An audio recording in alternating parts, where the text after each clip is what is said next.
Buenas tardes, queridos amigos. Muchas gracias por asistir a este reencuentro. Yo soy Anna Silunas, la directora de Casa de Rusia, y es un gran honor y placer presentaros Selma Alcira. Selma, buenas tardes. Hola, Anya, Que es, buenas tardes. que es bueno, gran traductora, escritora, una gran persona. Luego vamos a hablar sobre Selma. Y ella, pues teniendo en cuenta que hace muy poquito ha sido el cumpleaños de Osip Mandelstam, el gran poeta ruso, Selma, entre sus múltiples traducciones, también ha tocado las obras de Mandelstam y de Marina Tsvetaeva. Bueno, se puede decir, ¿no, Selma, que gracias a ti en realidad el mundo hispanohablante pues se ha conocido las obras de Marina Tsvetaeva, la otra gran poetesa rusa. Entonces, hemos pensado que esta conversación vamos a hablar obviamente sobre Mandelstam, pero vamos a hablar un poquito de todo. Vamos a hablar sobre el tiempo, vamos a hablar sobre la época, vamos a hablar sobre relaciones de Mandelstam y Tsvetaeva, y sobre todo sobre este gran periodo de la literatura rusa, que luego pues ha tenido un nombre del siglo de plata, y no solo en la literatura, porque ha producido un volcán de poetas, escritores, pintores, músicos, etcétera, etcétera, etcétera. Selma, pero vamos a empezar no desde Mandelstam. A mí me gustaría que tú contases así un poquito sobre ti, porque siempre me hago esta pregunta: ¿cómo surge esa pasión, ese amor por la literatura de un país tan diferente, tan lejano, teniendo en cuenta ni siquiera eres de España, ¿no? Pues te proceso de México. Entonces, todavía más lejos, porque yo, por ejemplo, puedo entender el flechazo que se ha podido producirse entre Mandelstam y Tsvetaeva, porque se han reencontrado, se han visto las energías, entonces pues surge. Pero en tu caso, ¿cómo surge este amor? Cuéntanos, por favor, un poquito. Bueno, este amor viene de lejos. Yo soy hija de un actor de teatro y mi padre hizo en México mucho teatro ruso. Obras de Gogol, de Chekhov, de Andreyev, de Gorky. Entonces, desde que yo tengo memoria de mí misma, que era una niña chiquitita de 4 años, tengo memoria de mí misma meciéndome en las butacas del teatro y oyendo Aksent Ivanovich Paprishin, consejero honorario. O sea, los nombres rusos, Lapagin, Paprishin, todos los personajes que hacía mi papá, que estaban presentes en nuestra vida cotidiana, no únicamente en el momento de las funciones de teatro o de los ensayos o de cuando mi papá ensayaba los papeles, mi mamá se los tomaba en la sala de la casa, sino a la hora de comer, cuando se hablaba de algún cuento de Chekhov, o en la chimenea, cuando se hablaba de alguna nueva obra que mi papá acababa de descubrir de Andreyev. Entonces, la literatura rusa como que me permeó, entró dentro de mí sin que yo me diera cuenta. Y cuando terminé la escuela, cuando tenía 18 años y era hora de decidir a qué me iba a dedicar en la vida, decidí lanzarme a la aventura extraordinaria, como dice Gogol en el Diario de un Loco, de conocer ese país que había estado tan cercano a mí y al mismo tiempo era tan lejano. Y ni corta ni perezosa solicité una beca y me fui a estudiar a la entonces Unión Soviética. Con 18 años. Sí. Una sin verdadera... hablar ruso, sin hablar nada de ruso, pero con una gran ilusión, ¿no? Con un gran amor por la literatura rusa, por la cultura rusa. Mi padre era un enamorado del pueblo ruso y de la cultura rusa, y con esa misma ilusión heredada llegué yo a la Unión Soviética a conquistar el mundo, porque esas eran mis ambiciones, digamos, en ese momento. Bueno, pues has podido hacerlo. ¿Y qué tal ha sido la experiencia en Unión Soviética en aquellos A tiempos? ver, la llegada fue muy difícil, la llegada fue muy difícil porque llegué sola, no llegué con el grupo de mexicanos y me mandaron, curiosamente, ya que hoy vamos a hablar de Mandelstam, Ah, a me mandaron a aprender ruso a Vorónezh, a donde habían mandado a Mandelstam desterrado, digamos, ¿no? claro. Eso lo supe muchos años después, pero esa vivencia de una ciudad como Vorónezh sí me quedó muy adentro. No fue fácil, repito, pero como lo he dicho en otras ocasiones, si en este momento, después de todas las cosas difíciles, complejas, tristes, sorprendentes, emocionantes que viví, alguien me dijera a la edad que tengo y sabiendo lo que me esperaba, ¿lo volverías a hacer? Con los ojos cerrados diría, pero por supuesto. Vamos a pasar entonces de ahí, vamos a concentrarnos un poquito al tema principal de nuestro encuentro.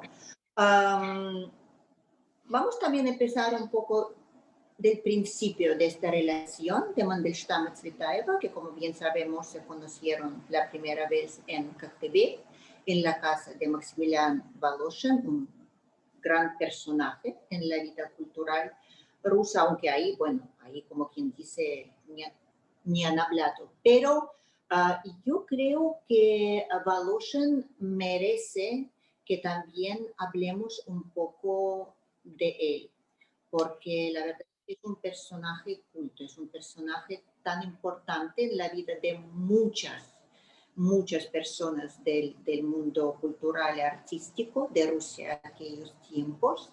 Y tú, yo sé que también traducías, ¿no? Pues conoces muy Sí, bien al yo personaje. traduje un texto precioso, quizás el único texto verdaderamente luminoso que escribió Marina Tsvetaeva, que está dedicado a Max Voloshin, se llama Viva Voz de Vida. Es un texto que sucede en Koktebel, en las épocas que Marina y Sirioja fueron a su marido, iban a Koktebel. En ese texto no menciona el encuentro, que realmente no fue un encuentro, se vieron, ella regresaba del mar y él salía hacia el mar, estamos hablando de Mandelstam, y únicamente se vieron, sí. Pero lo que es, yo creo que vale la pena decir, porque no sé si las personas que nos acompañan hoy saben que Maximilian Voloshin había organizado, además de ser él en sí mismo un personaje prodigioso, digno de una novela verdaderamente, además tenía una casa en la que él albergaba a pintores, poetas, prosistas, gente, él mismo era pintor, era poeta, entonces gente de muy distintas, dedicada a muy distintas ramas del arte, se daba cita en casa de Voloshin para, bueno, pues para tener conversaciones que los enriquecieran a todos. Era como muy conocida esa colonia de artistas que había en Coctebel. Y a eso está dedicado el libro de Marina, que si no lo conocen y lo quieren leer, yo se los recomiendo mucho porque es uno de los libros de verdad más luminosos. Está rodeado de mar, está bañado por la luz del sol y está el aura, por decirlo de alguna manera, de Voloshin que cuida el libro, digamos, ¿no? Para mí fue un placer traducirlo. Tengo que comentarte que simplemente no lo había hecho antes, es uno de los últimos libros de Tsvetaeva que he traducido porque el título era endemoniadamente difícil. En ruso el libro se llama Живое a Живом, son 3 palabras. Colegas míos en otros países lo habían, digamos, habían desenrollado el título explicando qué quiere decir Живое a Живом, que es exactamente una palabra viva o un relato vivo sobre una persona viva. Pero ahí matas, si lo traduces así, desde mi Claro. punto de vista, matas el estilo conciso de Marina Tsvetaeva. Y no había manera hasta que finalmente un buen día, tras años, no meses ni semanas, años de darle vueltas al título, creí que Viva Voz de Vida jugaba la V, lo mismo que en ruso la je voy a je vom, en español tenemos vida, voz de viva, eran también 3 palabras, en fin, llegó el título y el libro lo publicó Editorial Minúscula en una edición muy bonita que aún se encuentra para quien lo quiera leer. Se puede comprar ahora también. Se puede comprar ahora, sí, si no es tan viejo ese libro, sí. Te digo que es de los últimos que he traducido, sí, sí. Vale, vale, perfecto. Entonces, em, vale, dejamos al Cocteau, ¿no? Y al Vamos a Valusian con... Cocteau, pero tendremos que volver a Cocteau, porque la historia de Marina y Mandelstam está relacionada al principio, que es la primera vez que se vieron, sucede en Cocteau, y el final de la historia entre ellos dos también está relacionado con Cocteau, o sea que volveremos. Efectivamente, volveremos. Pero bueno, vamos a hablar de la parte esta Meyer, como quien dice, ¿no? De la parte más romántica, como quien dice, el romance, que es lo más bonito, apasionante, sobre todo si estamos hablando de dos personas tan apasionantes y dos genios en realidad, aunque Mandelstam en esta época de su vida obviamente no es tan conocido, ¿no? Como ha sido luego ni como Marina, pero luego pues hay encuentro en San Petersburgo y en Moscú, ¿no? Entonces pues es en Moscú donde empieza realmente esa historia de amor corta, pero da igual la longitud, porque claro, si durante esos par de meses luego ellos nos dejaron a nosotros esas poesías que son, bueno, son joyas, diamantes, no sé cómo llamarles. ¿Tú podrías leer algo, Selma? Tú has traducido algo, ¿verdad? De estos De poemas. estos poemas no he traducido nada, no, no, no. Y Ah, no claro, hay no ni... me dio tiempo, no me dio tiempo ahora. No, yo quería comentar que en realidad la relación entre ellos comenzó en Petrogrado, en Petersburgo. Porque, Oh, a ver, en 1915, una revista o un periódico que se llamaba Anales del Norte invitó a Tsvetaeva a Petrogrado, que se llamaba en ese momento. Y ahí Marina hizo una lectura de sus poesías a la que asistieron varios poetas, entre otros Mandelstam. Y entonces, lo que no habían podido hacer en Cocteau, que únicamente se encontraron cuando uno salía y la otra entraba o al revés, sí pudieron hacerlo en Petersburgo, que fue leerse mutuamente sus poemas, hablar de poesía, hablar de tantas cosas que los unían, de historia de la literatura, de compañeros poetas.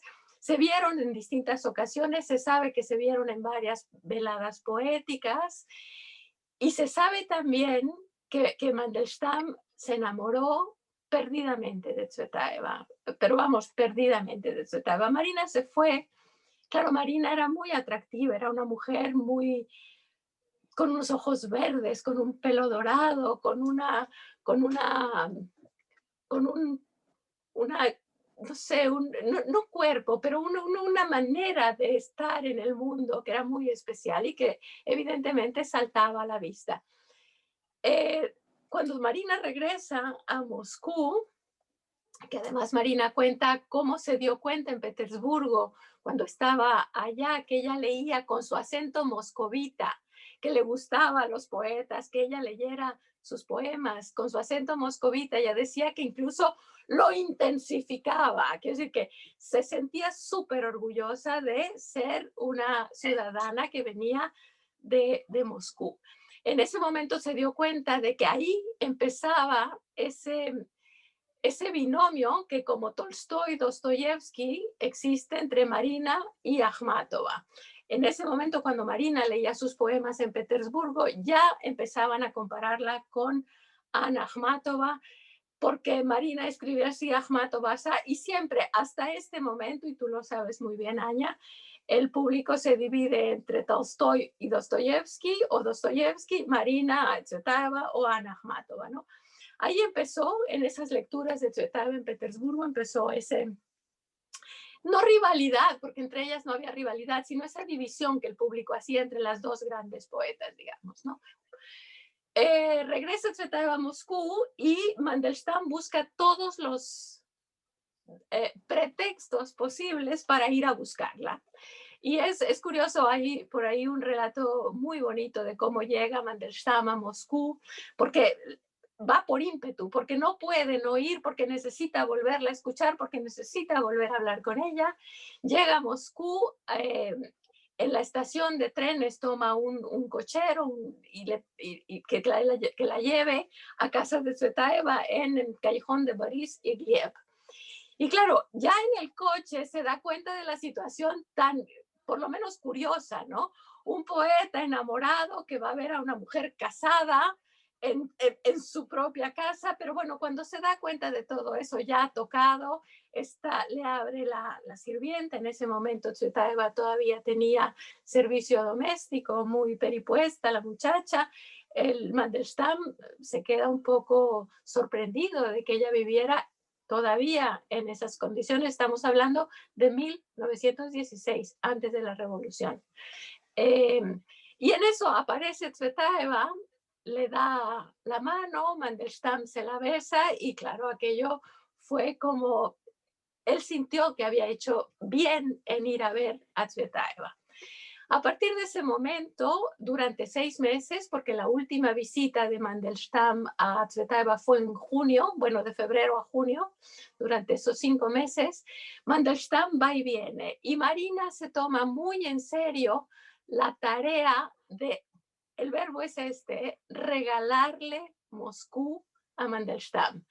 Algo que difícilmente alguien podría haber hecho mejor porque Marina es moscovita, pero no lo digo porque hubiese nacido en Moscú, moscovita porque venía de una familia que había hecho mucho por Moscú. Su padre, y tú lo sabes, es el fundador del Museo de Artes Plásticas, ahora Pushkin, que en su momento se llamó el Museo de Alejandro III. Entonces, claro, ella le regala a Moscú y en el momento ese mismo de regalarle las cúpulas de las iglesias, las campanadas de las iglesias, de los campanarios, las callejuelas de Moscú y todo, se escriben versos.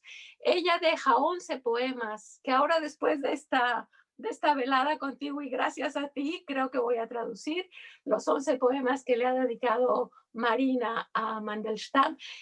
Porque, y 3, antes de que siga, y 3 que le dedica Mandelstam a ella. Y en todas las fuentes que se puede leer se habla de esa generosidad tremenda de Tsvetaeva. Tsvetaeva daba a manos llenas. Si eran poesías, cartas. De hecho, muchas de las personas con las que trató en su vida se sentían tan abrumados por ella que acababan huyendo, ¿no? Tú lo sabes muy bien, esto pasó con muchos otros poetas, ¿no? Y la última visita que hace Mandelstam, que ahí es a donde quería llegar, que le hace Mandelstam a Marina, ya no la visita en Moscú, sino la visita en un pueblecito cercano a Moscú que se llama Alexandrov. Marina está en ese momento ahí porque su hermana no está y ella está a cargo del hijo de su hermana y está con su hija también. Ella dice, a mí me gusta mucho cómo lo expresa Tsvetaeva, dice que ella estaba pastoreando al hijo de su hermana. Me gusta mucho eso. Y en ese momento llega Mandelstam a visitarla y se da cuenta de que de alguna manera no cabe ahí. Quiero decir que no es la misma situación que en Moscú. Tsvetaeva está a cargo, pastoreando al sobrino, cuidando a la hija. Tienen la nana, que es como una loba, que cuida muchísimo al hijo de Anastasia Ivanovna, etcétera, etcétera. Y se empieza a sentir mal. Además, Marina lo lleva de paseo al cementerio. Mandelstam es un poco supersticioso, no le gusta aquello de estar caminando entre las tumbas. Marina lo lleva a sitios que él no está cómodo. En un momento dado cuenta en el libro que los perseguía un torito rojo, que a partir de ahí después Marina escribe un poema, El torito rojo se llama, ¿no? Bueno, ese libro, y por eso me atreví a aceptar tu invitación para hoy, a pesar de que Mandelstam no es un poeta que me haya acompañado toda la vida como me han acompañado Tsvetaeva y Tolstoy por la parte de la cultura rusa o Ritsos por la parte de la cultura griega. Pero me atreví porque hace menos de un mes salió publicado este libro, ay, a ver si lo ven, que es Sí, sí. justamente el libro que Marina dedica a Mandelstam. Lo publicaron en Argentina y a mí me ha hecho una ilusión enorme la publicación de este libro y pensé que era una oportunidad para dar a conocer esta obra de Tsvetaeva, porque es una obra eh, donde está no nada más el espíritu, el alma de Marina, sino toda una historia, la historia de un momento muy interesante de este país que hoy se llama Rusia bueno, y en ese momento también, ¿no? Es muy interesante en realidad, cuando también estaba, bueno, pensando de nuestra conversación de hoy, porque tú sabes, ¿no? Que, claro, el libro ha sido, como quien dice, el cumbre, ¿no? Ha finalizado su relación, ¿no? Y esto ha sido también por parte de Marina, claro, ella está defendiendo a Mandelstam, ¿no? Ella pues le pone junto con Pasternak y Pushkin, pues con los poetas rusos los más grandes que existían en la historia de la literatura rusa, los poetas que están fuera del tiempo, ¿no? Que significa que, como quien dice, no dependen de nada, ¿no? Yo creo que lo que quería decir, vamos, que son los poetas prodigios, ¿no? Los poetas que tienen este don que les sube desde el cielo, ¿no? Y pues con esto ya van a por vida y da igual, como quien dice, lo que pasó en realidad y con propia Marina y con Mandelstam, ¿no? Las circunstancias de su vida, la época,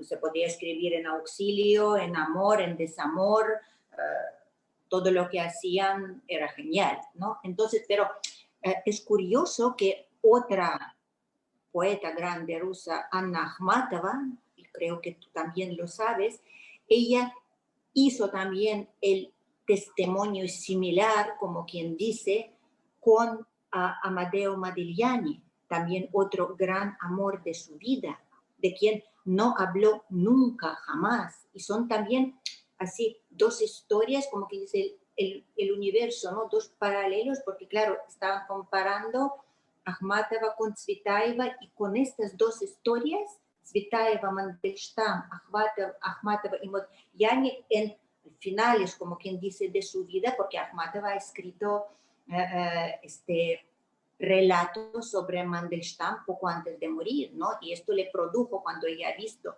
película que ha salido sobre Modigliani, donde le dibujaban como un borracho, como un mujeriego, no sé qué, entonces a través de ahí salen esas palabras, esas líneas preciosas también de Akhmatova que revelan esta relación que es también como un diamante en su vida, es lo que ella guardaba dentro durante toda su vida, es impresionante, ¿no? Porque pues Akhmatova sabemos que a ella le encantaba, ¿no? Que se enamoran de ella y con los hombres para arriba, para abajo, ¿no? Tirándolos ahí como los guantes usados y tal. Con Tsvetaeva, bueno, que también obviamente era una mujer que se enamoraba mucho, a quien se enamoraba mucho, pero ella también defiende al Mandelstam después de este libro que está por el medio, que ahí sí que surge un gran problema, como quien dice, en su relación, donde ella defiende, como quien dice, se pone contra Mandelstam porque defiende en realidad a un general, ¿no? A un general que quiero decir, ni siquiera es un personaje literario, una persona que ha escrito. Pero este es otro libro. Este es un libro anterior. Correcto, Sí, sí, sí. Es claro, un libro anterior. Esto que tú estás mencionando ahora, y además qué bueno que lo mencionas, porque utilizaste un verbo que es un verbo clave en la obra y en la vida de Marina, que es el verbo defender. Cuando Marina escribe ese artículo al que tú acabas de hacer mención, que se llama Mi respuesta a Osip Mandelstam, ella defiende al coronel del que Mandelstam se burla en su libro El rumor del tiempo.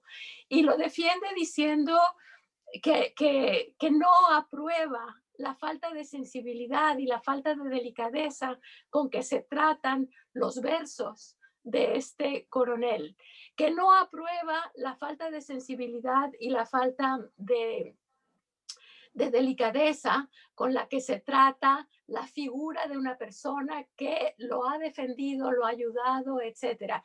Entonces, Marina siente la necesidad imperiosa de defender a una persona a la que se ha atacado de manera, digamos, injusta. Ella lo vive injustamente.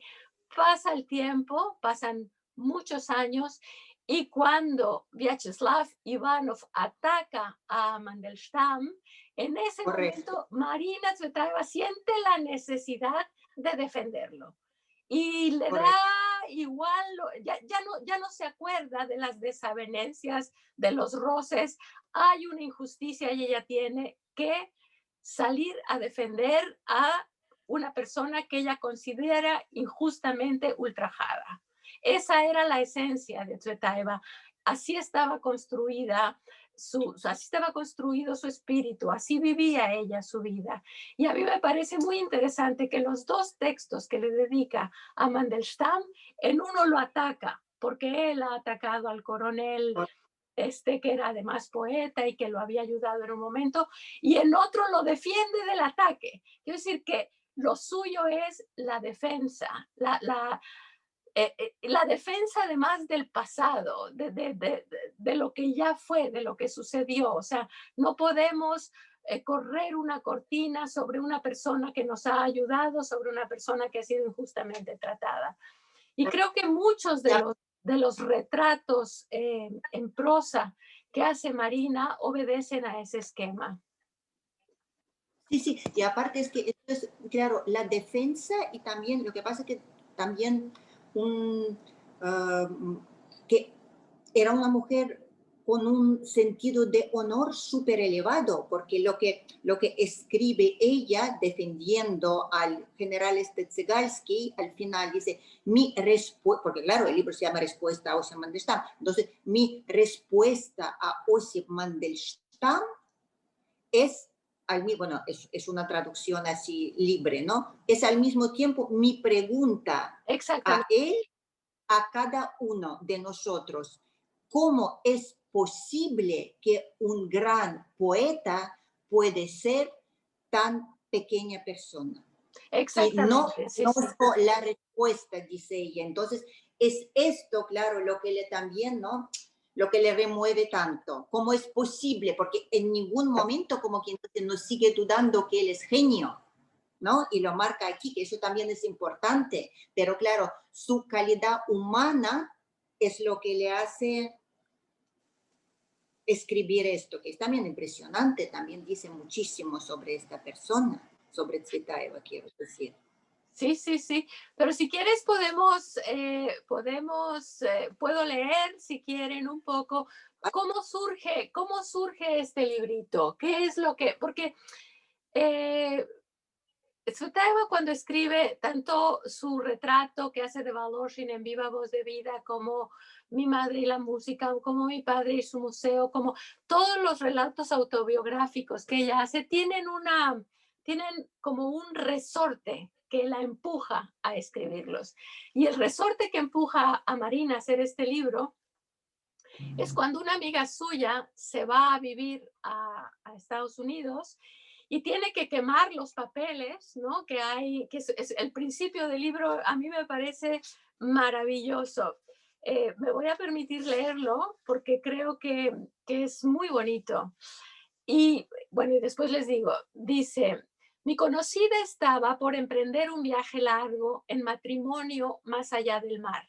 Mañanas y tardes enteras no hacíamos sino romper y quemar. De día rompíamos, de noche quemábamos toneladas de cartas y de manuscritos. La versión última de las cartas, los borradores de los manuscritos.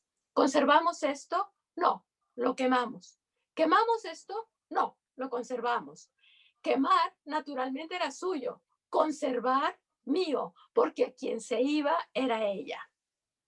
Cuando no podía quemarlo, me lo entregaba. Y entonces el defensor se convertía en el ejecutor de la sentencia.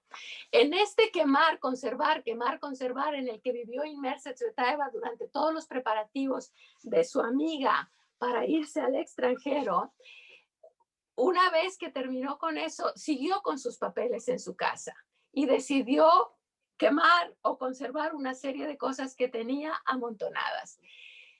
Y lo dice por aquí, está la que la acompañaba en esa historia era su hija y le decía, no, Marina, no queme esto. Pero Marina decía, sí, queme, y si hay algo importante, pues quemar, quemar, quemar todo. Y de repente le salta a la vista el artículo de Vyacheslav Ivanov en el que ataca a Mandelstam. Y ese es el resorte. O sea, no lo había visto en su momento, lo vio en ese momento que estaba quemando ella sus propios papeles, lo vio y se sentó a escribir. Hay que decir que cuando Marina escribía este tipo bueno, escribiera lo que escribiera, porque Marina vivió dominada por una pasión muy grande por la escritura, por la poesía, una pasión. La vida de Marina es la pasión, digamos, ¿no? No le importaba si el texto se iba a publicar o si no se iba a publicar, si se iba a leer o si no se iba a leer. Ella necesitaba escribirlo. Era como una cosa de conciencia consigo misma, digamos, ¿no?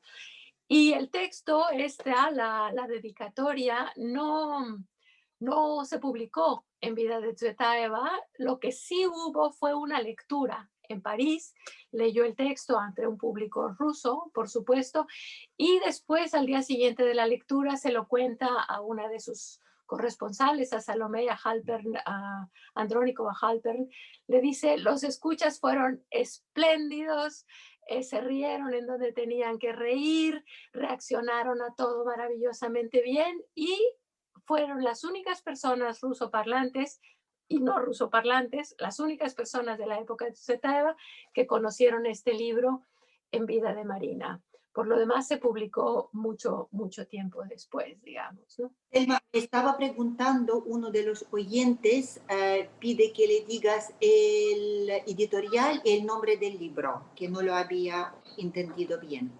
El libro se llama Una dedicatoria y la editorial es Alción Editores. Es una pequeña editorial argentina que ni siquiera está en Buenos Aires, está en una ciudad pequeña. El tiraje es pequeñísimo, pero vamos a ver si lo puedo publicar más adelante en Acantilado, que es donde estoy publicando ahora los libros de Marina. Espero que sí. Sí, nosotros también esperemos que sí. Entonces, ¿te gustaría volver a hablar lo de Osip y Marina, lo de él como personaje, o vamos a seguir hablando de Marina más que de él? Como quieran, él como personaje, ella lo describe aquí, lo describe con sus párpados pesados, lo describe con su cabeza ladeada, que incluso dice que parece la cabeza de un camello. Ella describe muy bien aquí a Pasternak, describe además, y no solo aquí, en alguna carta también, en algunas notas de sus cuadernos de notas, habla de esa indecisión vital de Pasternak hasta el último momento. De Mandelstam. Ay, de Pasternak. Perdón. Es que tengo a Pasternak interiorizadísimo, me disculpo. De Mandelstam, sí. Habla de esto. Que por ejemplo no estaba, a ver si encuentro el trocito este. Mira, hablando justamente del físico de Mandelstam, escribe Marina, Mandelstam siempre tiene los ojos bajos, timidez, grandeza, el peso de los párpados de los siglos, los ojos bajos y la cabeza echada hacia atrás. Tomando en cuenta lo largo del cuello, parece la cabeza de un camello.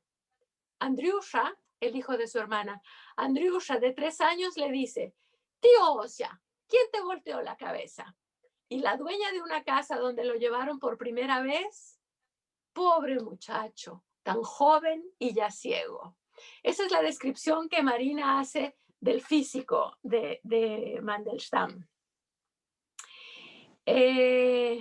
Bueno, esto sucedió, este libro que digo fue en junio de 1916 en la ciudad de Alexandrov. Y cuenta lo que les comentaba, cuenta, Marina se lo llevaba a pasear al cementerio. Mandelstam esto le parecía terrorífico. Si encuentro se los leo y si no les cuento. Marina le decía, pero usted está caminando sobre las tumbas. Y él decía, pero abajo en las tumbas están los muertos. O sea, tenían una percepción distinta de la vida. A él esto le pareció tremendo, más digamos, la importancia tan grande que se le daba al hijo de la hermana y a la niña, él quedaba un poco relegado. Finalmente aquí hay una escena muy bonita cuando Marina cuenta que los iba siguiendo un torito rojo, un becerrito de ahí de Alexandrov. Cuenta, dice, en una ocasión nos siguió un becerro en la pendiente de la montaña, un torito rojo. Paseábamos, los niños, Mandelstam y yo. Yo llevaba a Alia, que era, para los que no sepan, la hija mayor de Marina, y a Andriusha, el hijo de Anastasia, su hermana. Mandelstam caminaba solo. Al principio todo iba bien. Estuvimos recostados en la hierba, escarbando en el lodo. Madrigueras. Cavábamos el uno hacia el otro. Y cuando se juntaron nuestras manos, soltamos una carcajada. A decir verdad, rió él. Yo, como siempre, jugaba para él. Y esto es precioso. El sol alteraba en mí lo claro, en él lo oscuro. El sol, el único tinte para el pelo que acepto. Así es, esa es la prosa de Tsvetaeva, que a mí me parece realmente prodigiosa. Y bueno, se separaron porque de repente cuenta Tsvetaeva también en este libro que estaban en la mesa ya el desayuno puesto, el samovar servido, las galletas, la mermelada, en fin, el desayuno ruso.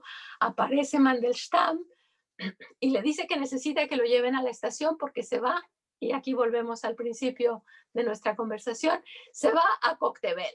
Y Marina le dice, ¿pero por qué se va a Koktebel? Y Mandelstam dice que necesita irse a Koktebel, que ya solo piensa en irse a Koktebel. Lo llevan a la estación, Alia, la niña de Marina, la hija, llora, Andriusha no entiende qué pasa, por qué de pronto se va el tío Osia, el diminutivo de Osip, el tío Osia, ¿por qué se va tan pronto? No lo vamos a volver a ver, en fin, hay una escena bastante conmovedora en el libro, y cuenta Marina que se sube Mandelstam al tren y ya desde la plataforma le grita, pero si no tengo ganas de ir a Crimea, ¿a qué voy a Crimea? Quiero quedarme con usted, pero ya está ahí. Ese carácter de Mandelstam desequilibraba un poco a Tsvetaeva, la sacaba un poco de quicio, digamos, porque nunca sabía qué esperarse. Estaban paseando, estaban hablando, estaban leyéndose poemas y amanece Mandelstam diciendo me voy a Crimea. Y se fue a Koktebel y no se volvieron a ver. Tiempo después, Mandelstam escribe un artículo bastante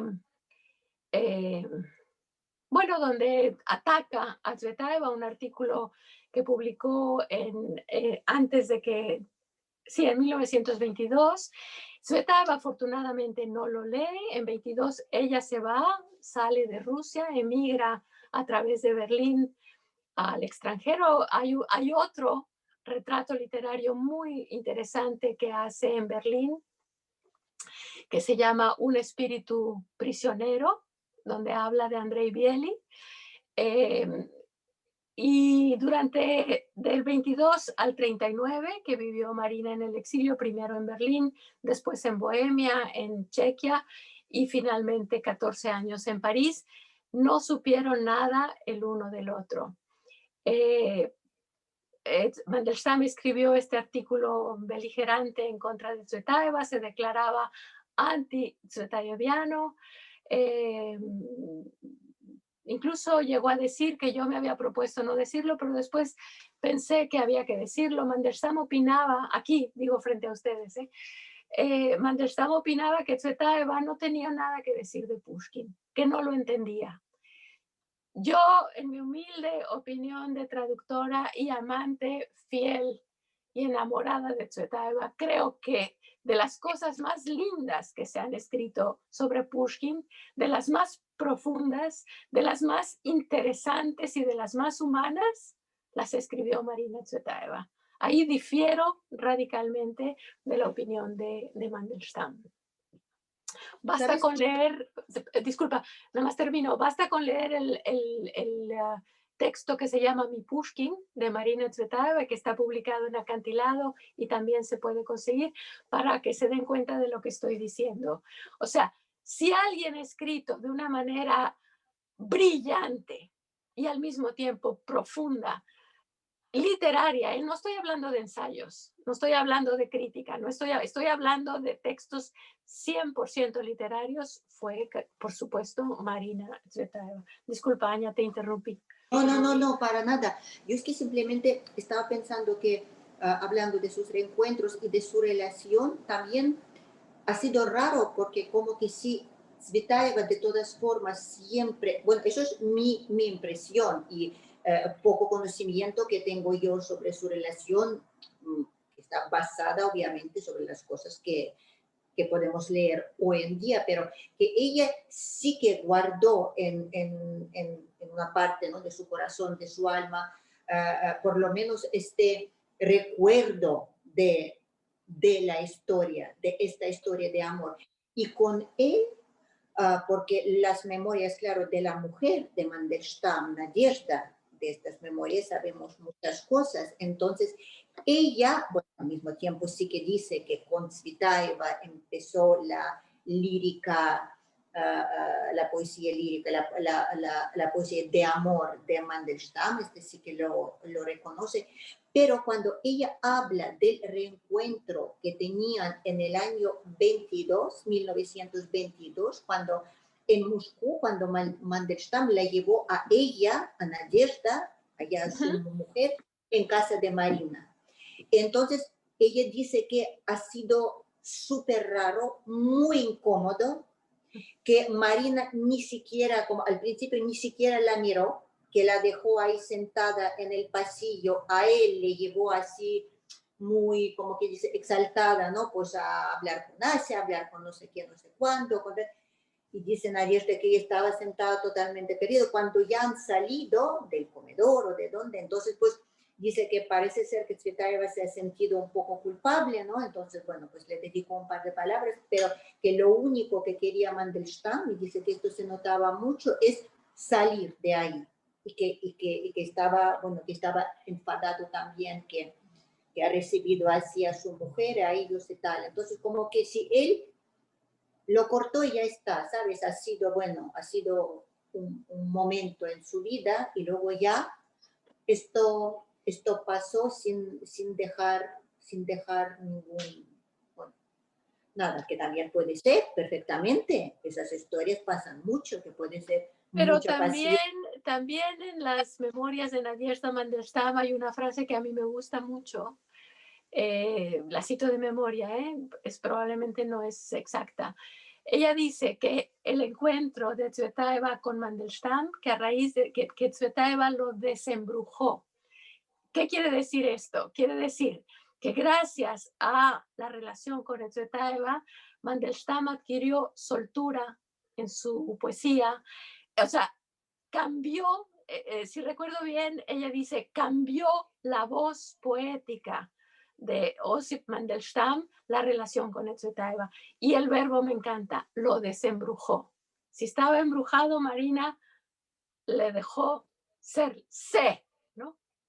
Que eso y esto lo cuenta ella también. O sea que hay mucho donde rascar, ¿no? Ahí. Por supuesto, de todas formas, yo creo que rascamos por donde rasquemos, pues hablamos da igual si estamos hablando de Osip Mandelstam o si estamos hablando de Marina Tsvetaeva, estamos hablando de dos genios, de dos grandes de la poesía rusa y yo creo que, bueno, en general, ¿no? Mundial, porque lo que pasa que, claro, siempre existen dificultades de traducción, obviamente es muy difícil de transmitir esta belleza de la lengua traduciendo, pero vosotros, escritores, y muchísimas gracias, Daniski Paklon, como dicen en Rusia, o Chapeau, como dicen en Francia, por vuestro esfuerzo y que gracias a vuestro talento, también este don que tenéis vosotros, sí que podéis hacer esto y transmitir esto y regalar, claro, a esta gente, al llegado de estas personas a, al mundo en realidad. Entonces, bueno, terminando un poquito, ¿no? Porque luego dejamos, como hemos dicho, el tiempo para las preguntas. Hay que decir que obviamente las vidas de estas dos personas, de Tsvetaeva y de Mandelstam, han sido muy trágicas, porque A eso quería llegar, el destino de los dos, ¿no? obviamente, bueno, si quieres, sigue tú, ¿no? No, bueno, yo puedo hablar podría hablar horas enteras del trágico destino de Marina, que ya sabemos que vivió, como lo comenté antes, hasta 1939 en París, en Berlín, Chequia y París, y al regresar, porque claro, ella se fue siguiendo, cuando emigró, se fue siguiendo a su marido, que se había enrolado en el Ejército Blanco. Ya viviendo en París, el marido cambia de bando y empieza a trabajar para la policía secreta soviética. Se ve implicado en el asesinato del hijo de Trotsky, se ve implicado en una serie de cosas de las que Marina ignora absolutamente todo. Y hay gente que me pregunta, pero ¿de verdad tú crees que lo ignoraba? Yo estoy segura. Yo pondría las manos en el fuego. Ella estaba en su mundo, en su poesía, tratando de solucionar la vida cotidiana de la manera. Creo que ninguno de los poetas de la pléyade de Tsvetaeva vivió lo que vivió ella. Las penurias económicas, en fin, una serie de cosas que no es el momento de hablar. Pero ella regresa en 39, toma un barco en junio y regresa a Rusia. Y cuando regresa, siguiendo a su marido, que lo habían obligado a volver porque estaba, como he comentado, trabajando para el servicio, la policía secreta rusa, eh, a los muy poquitos días de que ella llegó en una dacha en Bolshovo, que ahora es museo, llegan a arrestar a su hija. La arrestan y se la llevan a un campo de concentración, a Ariadna. Marina no entiende, hay una descripción verdaderamente conmovedora cuando solo llora Ariadna sin decir nada, llora pero al mismo tiempo con una sonrisa porque está convencida de que es una equivocación, de que están cometiendo una equivocación, que no es a ella a quien han venido a buscar. Marina lo cuenta de una manera inmejorable. Si alguien tiene curiosidad, esta descripción está en un libro que publicó Galaxia Gutenberg y que se llama Confesiones, Vivir en el Fuego, de Marina Tsvetaeva. Bueno, a los pocos días arrestan a su marido. Ni a la hija ni al marido los volvió a ver. Al marido lo asesinó Beria, de esto se sabe, que fue asesinado por Beria en la KGB, pero durante mucho tiempo Tsvetaeva peregrina por las cárceles llevándoles, tú sabes, no sé si la gente que nos está escuchando sepa que iban los parientes de los prisioneros a la cárcel con comida. Si les aceptaban el paquete, quería decir que todavía estaba viva la persona a la que le llevaban la comida. Si no se los aceptaban es que ya no estaba. Entonces, cada vez que Marina llevaba la comida y se la aceptaban, ella sabía que Sergei estaba vivo. Y se suicidó, ella terminó, puso fin a su vida cuando ya no vio salida, sin saber que su marido ya no estaba vivo y sin saber que su hija pasaría muchos años, no recuerdo ahora cuántos, pero no sé si 18, muchos años, en los campos de concentración de Siberia. De hecho, hay una descripción que nunca se me va a olvidar de unas cartas que le escribe Ariadna Sergeyevna, la hija de Marina, a Pasternak, en las que le cuenta, estaba en el círculo polar ártico, arriba, en el más norte, y cuenta que se acostaban a dormir y en la mañana amanecía entre su brazo y la pared una franja de hielo, por las condiciones en las que vivía y era después difícil despegarse de la pared. En fin, eso a mí me ha marcado mucho ese destino tan trágico, ¿no? Y sin embargo, hasta el final, Tsvetaeva estuvo creando ya no retratos de poetas o de escritores, pero sus diarios, que son una obra maestra. Sus cartas, cada carta de Tsvetaeva se puede tomar como un texto sublime, como una obra de arte en sí misma, porque además las cartas, no es que escribo la carta y te la mando como ahora con el correo electrónico, chac, chac, chac, y se va con faltas de ortografía. Las escribía, las reescribía, las pensaba, sabía cómo iba a reaccionar el destinatario y solo entonces las mandaba. De hecho, cartas que se han perdido las tenemos por los borradores de Tsvetaeva, ¿no? Y bueno, pues si quieres contar tú el destino trágico bueno, terminar, ¿por qué se suicida? Cuando está la guerra, en 1941, la Unión de Escritores evacúan a todos los escritores y se los llevan a Chistopol y a Labuga en la República de Tatarstán.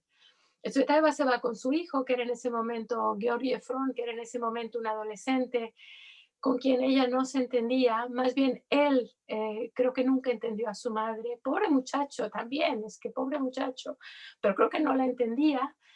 Y pide Tsvetaeva trabajo en Chistopol para lavar los platos. Marina Tsvetaeva, para lavar los platos en la residencia de los escritores de Chistopol. Viaja en un barquito, Chistopol y Yelabuga están divididos por el río Oka, toma ella un barquito, llega a Chistopol, escribe su solicitud y cuando se la niegan, ella ya no ve salida para nada y le deja a su hijo una carta de 4 palabras o 5, donde le dice, esto ya no soy yo y en adelante habría sido peor. Y bueno, se suicida en la entrada de su casa y ahí está, ese fue su final, ¿no? Cuenta tú el de Mandelstam. Bueno, lo de Mandelstam en realidad es una historia igual de trágica, porque claro, es que estamos hablando de los tiempos del terror stalinista, entonces al fin y al cabo muy pocos se salvaron, y también los que se salvaron también ha sido un poco relativo, ¿no? Porque si queremos rascar un poquito más, no vamos a hacerlo ahora porque no hay tiempo para hacerlo, pero al fin y al cabo aquellos que al principio apoyaban al nuevo poder, a la revolución, luego o acabaron muy mal, porque claro, es que igual primeros años podrían tener estas esperanzas, pero luego ya todo se derrumbó. Entonces, bueno, el Pasternak, tú sabes que también abocado, el Mayakovsky se suicida, bueno, etcétera, etcétera, etcétera, ¿no? Pues claro, es que este régimen stalinista, que se puede comparar también con lo que ocurría aquí en España en la época de Franco, lo que pasa que en Rusia esto ha sido miles y millones de veces más horroroso, ¿no? Si sabemos lo que sabemos, están hablando de alrededor de 11 o 12 millones de las personas que desaparecieron, bueno, estaban fusilados o murieron durante el terror stalinista. Entonces, Mandelstam, de quien Voloshin en su momento decía que era la persona más alegre que él ha conocido en su vida, porque decía, aunque sus poemas nunca han sido alegres, ¿no? Como quien dice, pero bueno, al mismo tiempo sus amigos decían que era la persona más alegre que conocía en su vida, que todo se convertía en risa. Por eso igual los hijos también de Tsvetaeva y tío Osia, ¿no? Porque él sabía llevarse con todos y alegrar la vida y cualquier compañía. Entonces, este Mandelstam, esta persona más alegre, claro, él escribe cuando el terror pasea por el país a la derecha, a la izquierda, cuando ya está llevando a miles y millones de personas y de sus amigos también, él escribe este famoso poema, yo voy a leer unas líneas solo: vivimos sin sentir el país a nuestros pies. Nuestras palabras no se escuchan a 10 pasos. La más breve de las pláticas gravita quejosa al montañés del Kremlin. Lo que pasa es que esto sigue. Entonces, esto ha sido como una bofetada, como que sí escupió a la cara del poder de Stalin. Cuando lo leo a Pasternak, tú sabes esta historia, Sí, que sí. Pasternak, esto no es literatura y yo no quiero saber nada de esto. Usted no me leyó nada, porque claro, en aquellos tiempos solo el simple hecho que tú sabías que existe un poema semejante y no te has comunicado a No lo donde has sea, entonces delatado. El verbo es delatar.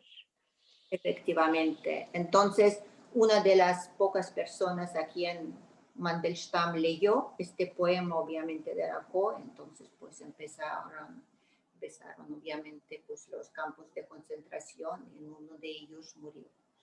Así que no me gustaría también terminar este encuentro con esta nota No, tan, yo ¿no? creo Porque que, ¿qué te parece si les leo, o qué les parece a todos si les leo un poema de Mandelstam que Marina amaba especialmente? Que, a ver, vamos a ver, un poema de Mandelstam que Marina amaba especialmente, que está en este libro, que les... A ver. Y después, si les parece bien, podemos oírlo en la interpretación de una cantautora rusa, Elena Frolova, que, a ver si lo encuentro, que le mandé a Aña para que lo tuviéramos para hoy en la noche. El poema es un poema de Mandelstam, muy, muy querido por Marina. Ya van a ver ustedes que tiene que ver con la antigüedad griega, con la Grecia clásica, que era uno de los temas predilectos de Tsvetaeva. Ella decía que en el mundo amaba dos países, la Grecia clásica y Alemania, que eran sus dos grandes influencias.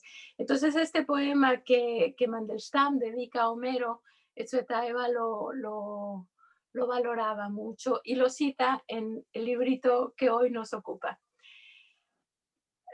Insomnio, Homero, las velas tensas.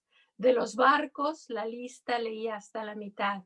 Larga parvada, tren de grullas que sobre la Hélade algún día se elevó, como un triángulo de grullas a confines ignotos. Espuma divina corona a los reyes. ¿A dónde navegan? De no haber Helena, ¿qué sería para ustedes, guerreros aqueos? Troya.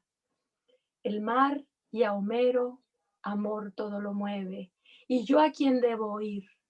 Homero calla, pero el mar negro, elocuente, alborota y con un pesado fragor se acerca a mi cabecera.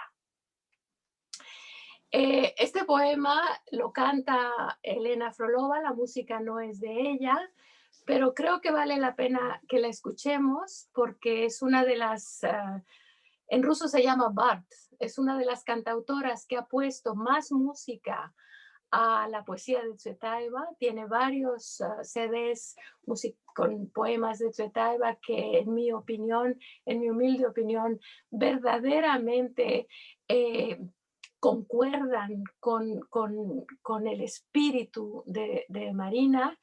Y este poema, que no es música suya, pero sí es su voz y su interpretación, y como ya lo oyeron en español, creo que podemos oírlo en ruso. ¿Te parece, Aña?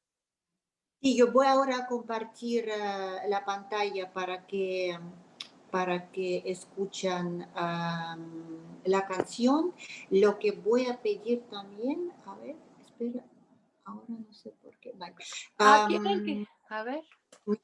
Mientras tanto, nuestros espectadores pueden escribir, si quieren, las preguntas en el chat del grupo.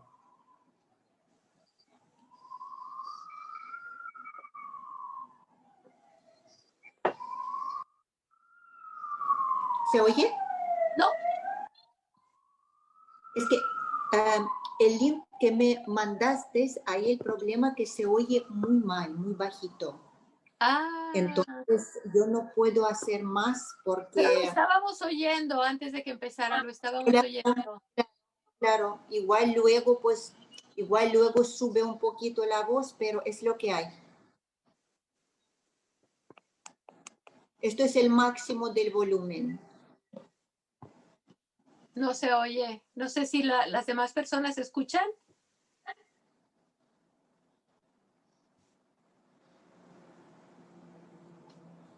No, se oye muy mal, dicen. Se oye muy mal. A ver.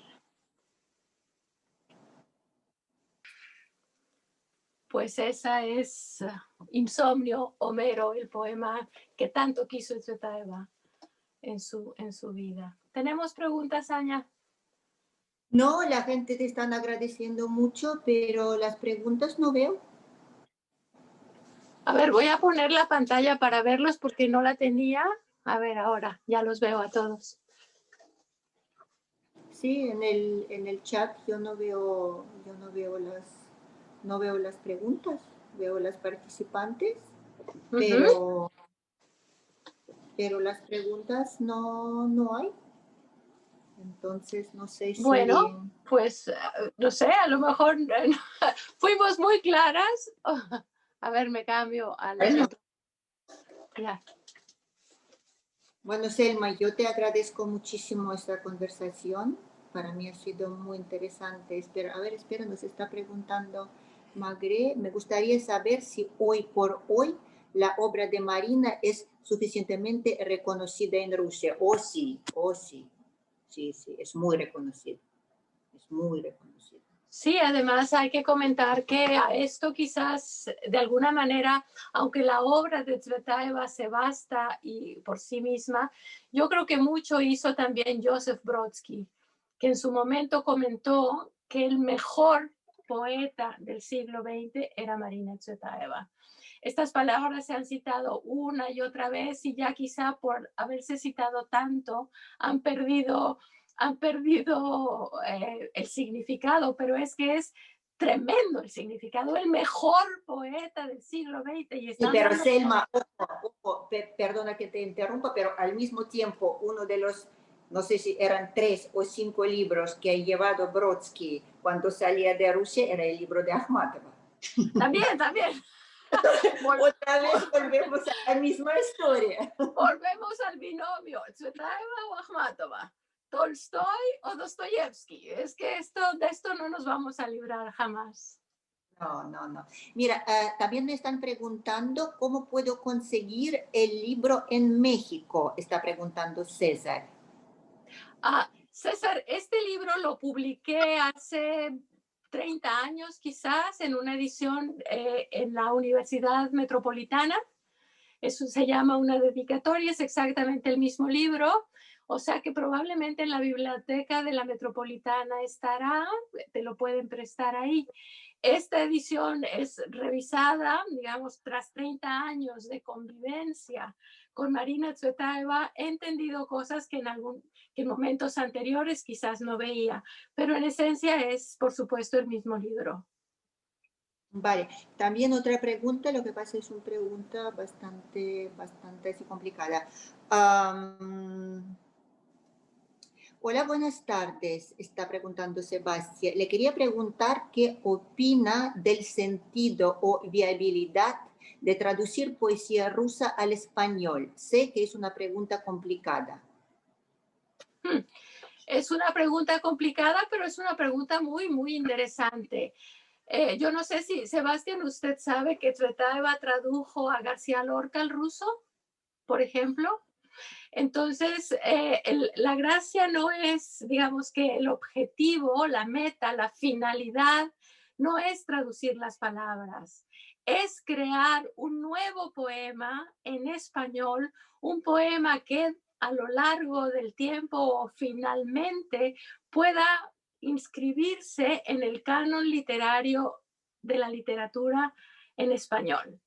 Por ejemplo, ya que me confundí y hemos mencionado a Pasternak más de una vez, no me dejarás mentir, Anya, las traducciones que Pasternak hizo de los sonetos de Shakespeare, por ejemplo, ya no se ven como Shakespeare, se ven como Pasternak. La viabilidad de traducir a Shakespeare al ruso por Boris Pasternak queda clara, digamos, ¿no?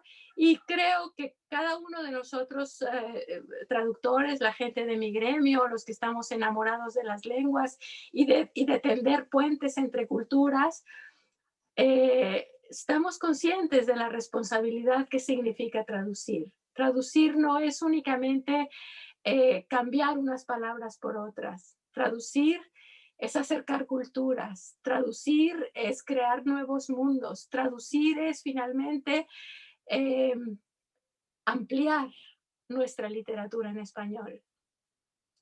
Que yo por eso, si no creyera firmemente en lo que les estoy diciendo, hace mucho que me habría cambiado de profesión, pertenecería a otro gremio. Mm.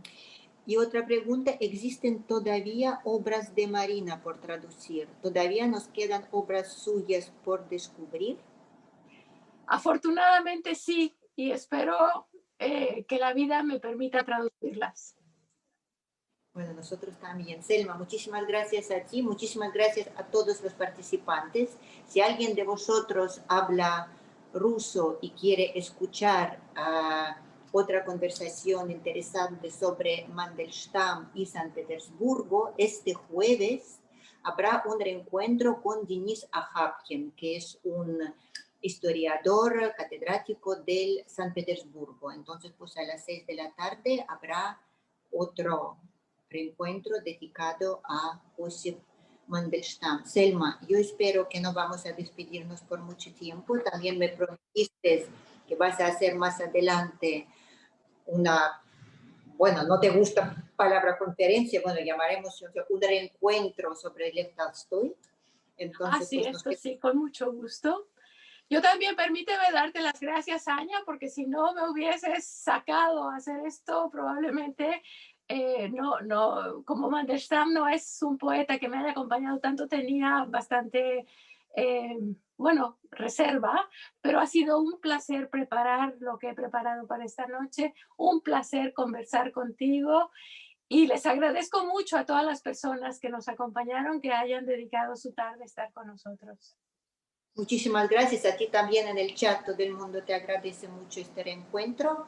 Así que gracias a todos otra vez. Por favor, que todos estemos bien, sanos y salvos. Y espero que más adelante también podríamos juntarnos en la fundación nuestra, en la Casa de Rusia, y tener muchos reencuentros ya presenciales, ¿no? Y poder sentirnos. Ojalá, ojalá, Aña. ¿Eh? La madera. Así que buenas tardes a todos, Selma. Gracias. Muchas gracias a todos y muy, muy, muy agradecida. Gracias. Hasta luego. Adiós.